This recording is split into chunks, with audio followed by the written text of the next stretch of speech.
Welcome all you aspiring PWC coaches. Today I will be introducing some features that we have implemented in our doc for this season that are new, so this will be interesting both for the new coaches as well as for the returning ones.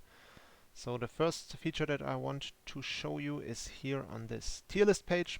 It's this little box called Pokemon Search, and what you can do on it is you can interact with this cell just below Pokemon Search.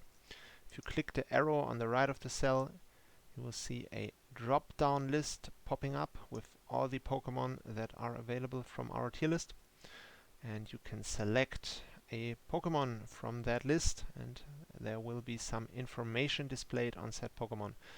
You don't have to select from this drop-down list, you can just as well type something in on your own, like if you wanted failings, you can just type it out or select after you started typing, because there is a neat autocomplete feature with that. And yeah, so as I said, there will be information displayed on that said Pokemon. It will show you which tier it's in. It will also show you whether it's still available in each division. But the most important thing, and the reason why we put this in, is this cell right here, which in Phalanx's case says no restrictions. This cell will tell you if there is anything to note on this Pokemon. Say, as I said, in Phalanx's case that's not the case, but let's say something like a Blastoise Mega. If you see it in A tier and you wonder why is it available in A tier, then you can put it in there and it will tell you, oh no, Shell Smash is banned on it, so that's the reason why we've put it into A tier. So yeah, that's the reason why we've put that in, and it's always a good idea when you are interested in a mon to just quickly type it into this Pokemon search box, just to make sure that there's nothing that you are missing that might be restricted about said Pokemon.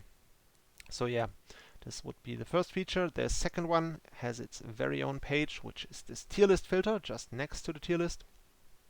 And as the name would suggest, this is just for filtering the tier list for certain search terms and categories that you can see here on this search bar. Obviously there is typing. You can filter for a certain type that you are still missing on your team. You can also filter for abilities. There are all the abilities that are available in the game. You can filter for each one of them.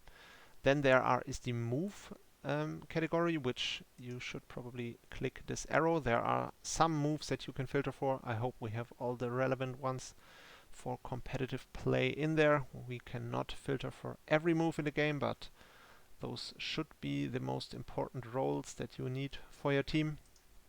And the last category is the tier. You can filter for certain tiers. So what you can do is you can filter for each category individually, like in this case it would just basically display all the S+ tier mons, so it would function the same way this S+ tier column on the tier list page does, but you can also combine these search terms, like you could let it display only dragon types from S+ tier, and then only dragon types that get levitate.